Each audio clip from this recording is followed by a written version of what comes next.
na criação de aplicações, pessoas com alguma dificuldade visual conseguem utilizar ferramentas, por exemplo, eh, alto contraste, né? E aí facilita na criação da aplicação. Por outro lado, essas mesmas pessoas, quando vão utilizar da aplicação, conseguem utilizar ferramentas por exemplo, screen reader. Então, vai lá e você lê a tela da aplicação, né? E aí fica muito mais fácil dela saber o que está acontecendo dentro da aplicação.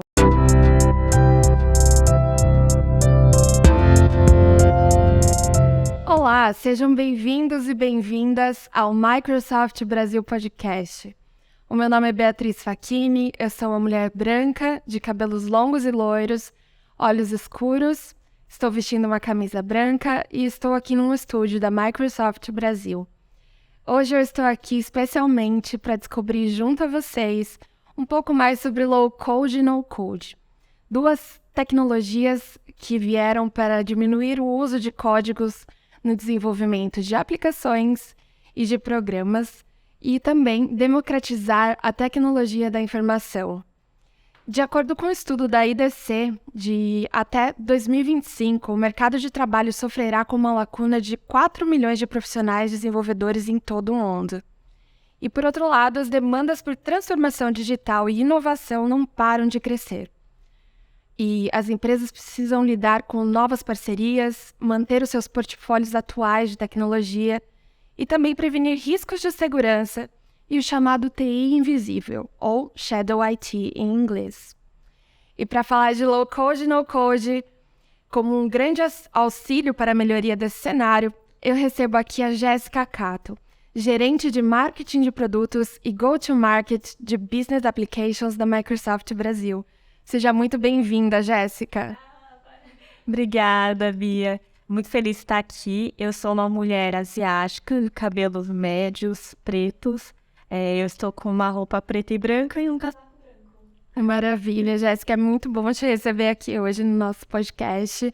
E antes da gente começar a aprofundar sobre assuntos de low-code e no-code, né, que em inglês quer dizer baixo código ou nenhum código, né? Eu gostaria que você explicasse para a gente como que é normalmente feito esse desenvolvimento de programas e de aplicações e qual que é a diferença para esse low-code e no-code. Queria que você explicasse assim, desde o básico, porque, sendo bem honesta, eu também não sei assim, muito sobre essa área. Queria que você contasse para mim e para nossa audiência, por gentileza. Claro. Bom, como você mesmo diz, né, a tradução livre de no-code e low-code é basicamente baixo código ou pouco código, né, para o low-code. E no-code é nenhum código, ou seja, você desenvolver aplicativo sem ter que escrever cada linha de código, né, que demanda tempo, né, dedicação, conhecimento técnico, né, então pessoas que não têm tanto conhecimento conseguiriam também criar aplicativos utilizando essas plataformas, né, por isso acho muito legal você trouxe a democratização, porque basicamente é isso, né, tanto para a área de TI utilizar, mas também para as áreas de negócios, né, pessoas que estão aí no dia a dia linhas de frente de negócios mesmo para utilizar e não ter conhecimento. Sim, muito legal. Inclusive, essa parte de ser democratizado, né? É muito, muito legal, porque todas as pessoas podem participar desse processo, na realidade. E eu queria que você exemplificasse para a gente alguns tipos desse low-code e no-code, porque, pelo que eu sei, tem várias formas de você utilizar esses dois tipos, né? Total, Bia. Na verdade, a gente tem aqui na Microsoft diversos tipos de soluções de low-code e no-code, né? Então, a gente tem tanto soluções para criações de aplicativos em baixo código ou não nenhum código. Então, a gente tem um modelo Canvas, por exemplo, que você arrasta e solta, né? E você escolhe os componentes do seu aplicativo, o cabeçalho, né? O botão, você quebra o seu aplicativo, tudo de uma forma simples, utilizando pouquíssimo código. Ou também para criação de aplicativos, você tem um modelo orientado a modelo, né? Que você tem um processo de negócio, né? E você utiliza aí uma aplicação sem nenhum código. Que legal. Você pode também, com low-code, criar chatbots, né? Então, robôs de autoatendimento, também utilizando low-code. Criação de dashboards também, com baixo código. Criação de portais, né? Então, web pages corporativos que você consegue também criar com pouquíssimas linhas de código e automatização de processo. Então, tudo isso são soluções que a gente engloba, né, dentro da nossa plataforma para baixo código e nenhum código. Sim, nossa, muito legal. É como se fosse um Tetris, né? Você falou desse do arrastar e puxar e colocar. É como se fosse um Excel da vida que a gente lida no dia a dia, mas que pode ser... o desenvolvimento, ele é complicado aos olhos de muita gente, né? E você vê ele de uma forma assim, é muito legal. Porque muitas vezes a gente quer trazer novas soluções para dentro da empresa, mas a gente não sabe como, ou fazer um aplicativo. Você tem a ideia na tua cabeça e muitas vezes não consegue executar. E também a gente sabe que muitas vezes a área de tecnologia da informação, ela é um pouquinho separada dentro das empresas, né? Porque tem muita demanda, às vezes tem que atender muita coisa que está ali dentro do próprio setor, então é difícil de atender, né? Mas eu queria saber de você o que é o Shadow IT. A gente está falando dessa integração, né? Das empresas com o setor de TI. Então, o que é o Shadow IT e por que é tão importante diminuí-lo nas organizações? Perfeito, Bia. Como você colocou no começo, né, que destacar isso antes de explicar do Shadow IT, essa falta de profissionais no mercado, né? Então, veja que a demanda por aplicações está muito grande, né? Disse que a gente vai criar mais de 500 milhões de aplicativos nos próximos 5 anos. Isso é muito mais do que todos os aplicativos que a gente já criou nos últimos 40. Nossa, né? Isso associado com a falta de profissionais qualificados, né, tecnicamente, traz uma questão para as empresas, né? O que a gente faz, então, para atender essa demanda? E aí a solução para isso é o low-code, né, para você conseguir escalar, tanto, né, conforme eu falei, dentro da área de TI, eles conseguirem utilizar essa tecnologia como mais uma alternativa, né, de solução para a criação de aplicações, mas também nas áreas de negócio, né? Mas quando chega na área de negócio, aí está a questão.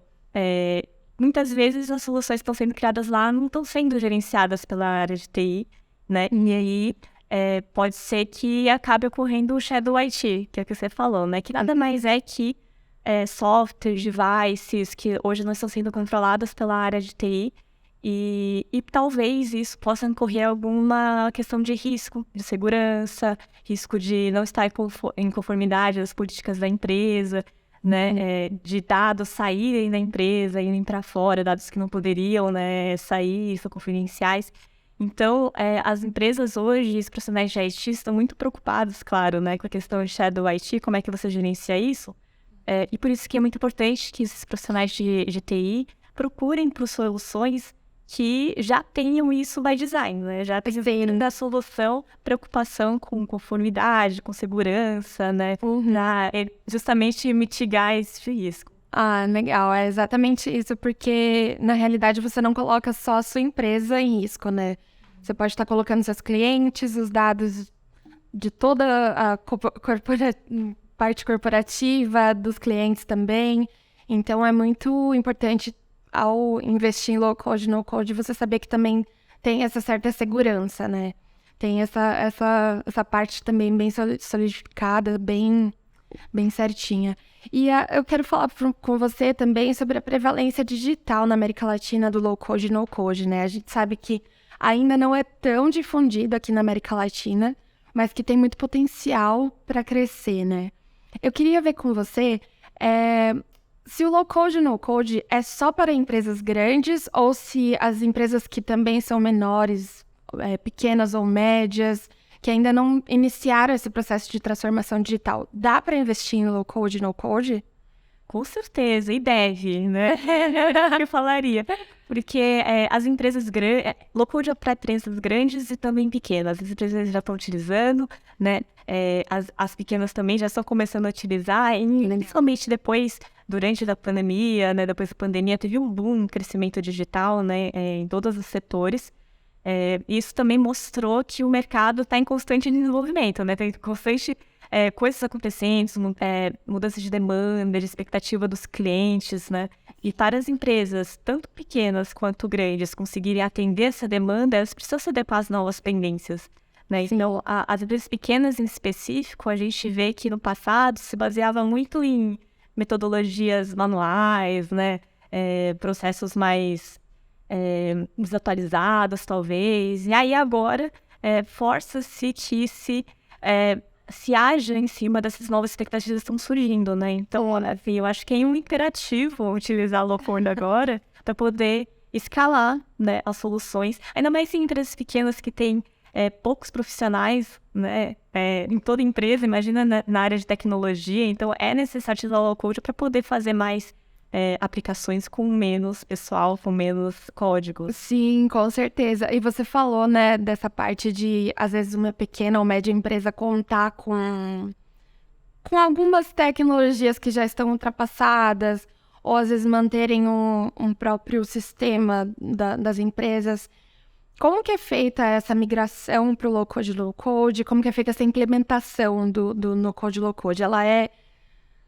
Pode ser para capacitar as pessoas? É difícil de fazer isso dentro das empresas? Como que é?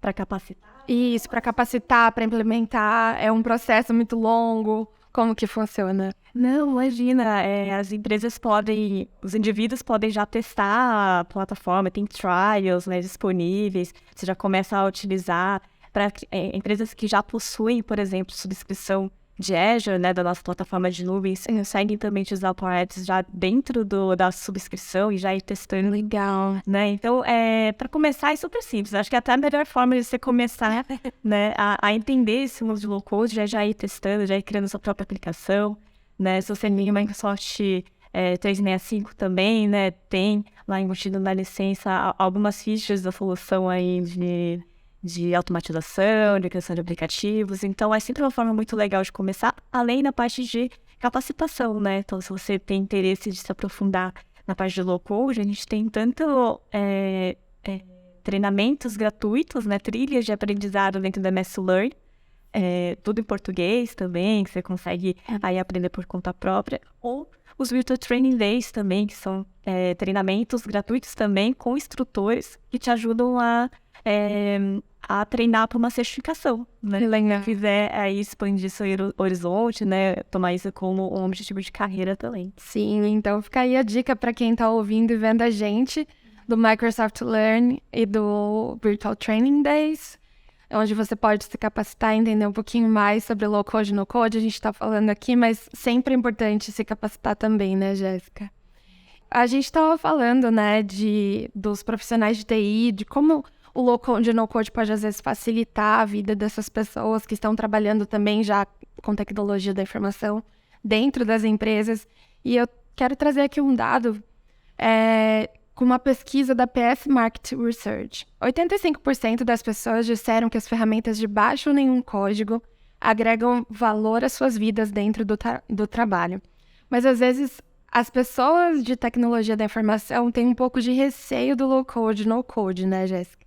Acabam achando que talvez possa ser substituído, o profissional possa ser substituído, mas na realidade é totalmente o contrário, né? Como a gente já falou, está faltando muito profissional dentro da tecnologia da informação e vai ter muito mais uma lacuna até 2025 de 4 milhões.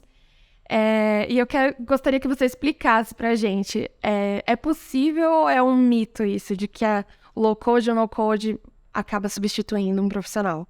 Nossa, é total um mito, né? A gente falou bastante sobre isso, né? Que, na verdade, as soluções de low-code ajudam o profissional de TI a ser mais produtivo. Sim, né? É mais uma alternativa dentro da caixinha de ferramentas que ele já possui hoje para poder criar novas aplicações. Veja assim que, vamos pensar, né? Tem alguns cenários que já podem ser atendidos hoje com soluções prontas de prateleira, né? De mercado. Você vai lá em compra, né? Já atende o que você precisa, tá tudo certo.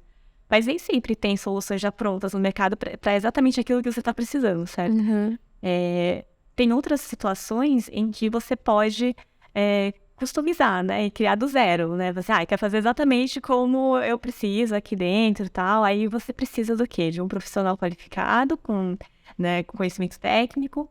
Você precisa de tempo, né? Para executar tudo isso e também de investimento, né? Então, as empresas nem sempre conseguem investir em todos os projetos que aparecem, né? Eles precisam priorizar quais são os mais importantes, mais impactantes, né? Como é que eu vou alocar melhor os meus recursos dentro da empresa, né? Então, todas as outras cenários que não são atendidos por esses outros dois que eu mencionei, acabam sendo oportunidades perdidas.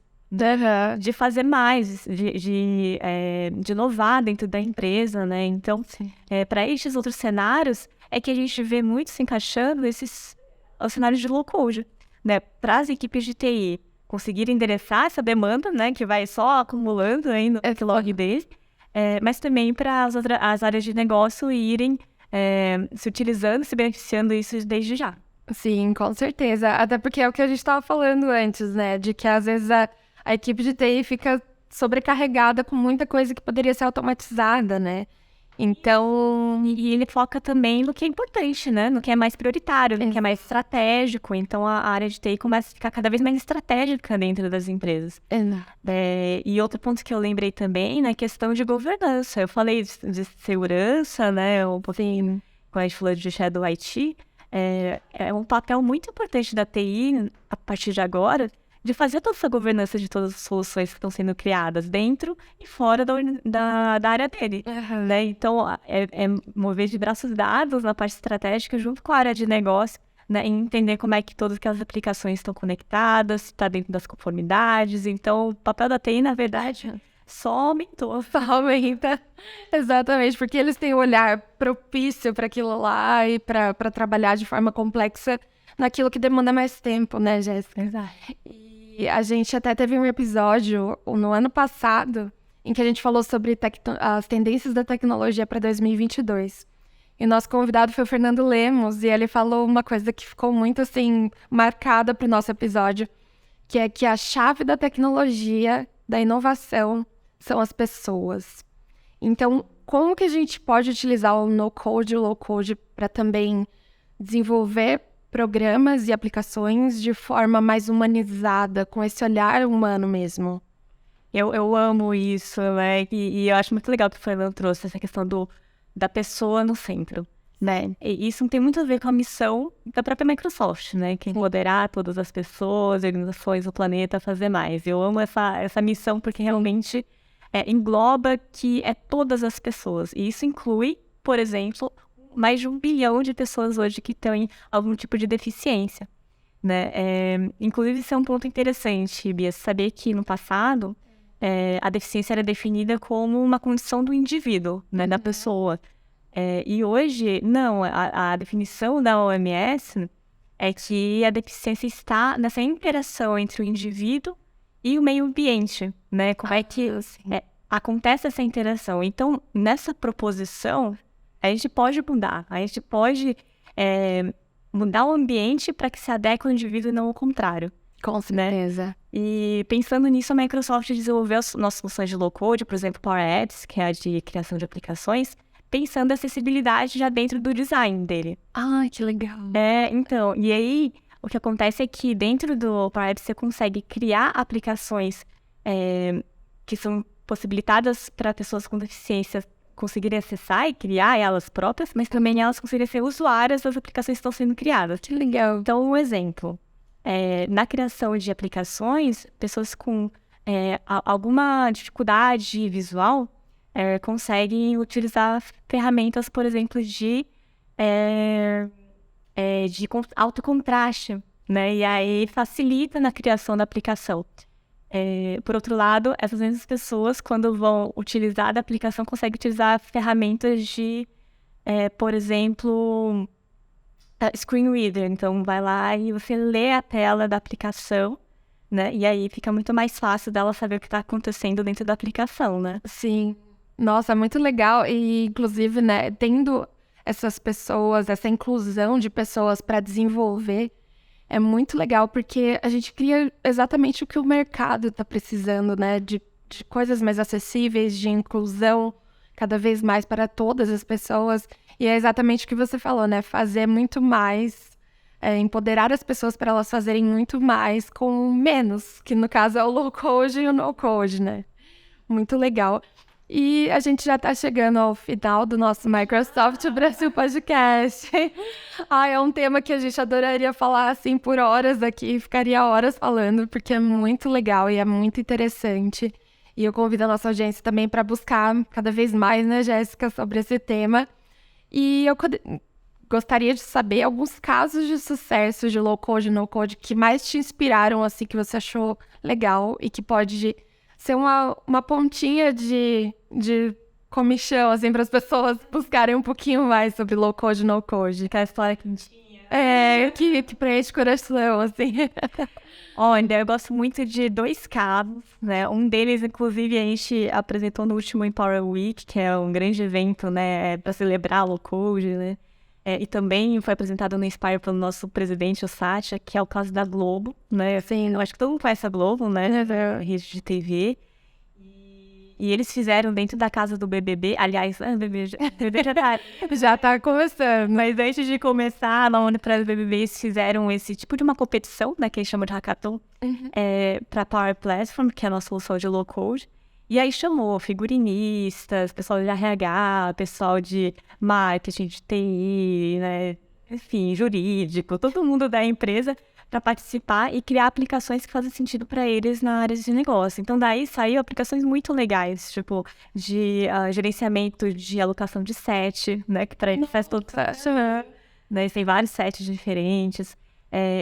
Antes até do hackathon, eles já tinham criado aplicações, por exemplo, de gerenciamento de testes de Covid no pico da pandemia, então foi super importante para eles. Sim. Né? Também de ajuda, apoio a consultas psicológicas. Então, assim, muitas coisas bacanas que surgiram nesse período, né? E no pós-hackathon só explodiu, né? Mais cenários e aplicações que faziam sentido para eles no dia a dia, sabe? Sei. Então, eu adoro o caso da Globo. E tem um outro caso que é o da Embraer, né? É um novo caso que a gente acabou de lançar no nosso portal aí de Customer Stories. Então, olharem lá, né? E ler com detalhes, mas eles criaram uma aplicação, por exemplo, para auxiliar no treinamento de pilotos, né? Então, antes eles faziam tudo no Word, né? E agora com o Power Apps e com o Power Automation, que é a parte de automação, né? De processos em low-code, eles fazem isso de uma forma muito mais rápida, que dá visibilidade para os gestores saberem como é que está indo o treinamento, né? Então, eu adoro esses casos, porque é muito na prática, é muito dia a dia das pessoas. Sim, é muito para facilitar a vida das pessoas e o mais importante de tudo é que é possível personalizar, né? Dar esse olhar. Então, acho que a principal mensagem que fica desse nosso episódio é basicamente isso, né? De que a tecnologia está aí para a gente usar, fazer muito mais com menos e dar o nosso olhar de pessoa, né? É exatamente a mesma mensagem que o Fernando Lemos trouxe pra gente de tecnologia ser pessoas. As pessoas estão no centro e elas podem fazer muito mais. Moderar todo mundo. Isso mesmo. Jéssica, muito obrigada pela sua participação. Espero que você tenha gostado. Eu amei. Que bom. E mais vezes. Isso, vamos fazer várias. E quero agradecer a vocês também que estão ouvindo o nosso Microsoft Brasil Podcast. Se vocês quiserem, participem nas nossas redes sociais, marquem a hashtag Microsoft Podcast, entrem nas conversas. Quem sabe a gente não toca num assunto que vocês também estão interessados em alguma nova tendência de tecnologia. E eu agradeço muito por você estar ouvindo e até a próxima.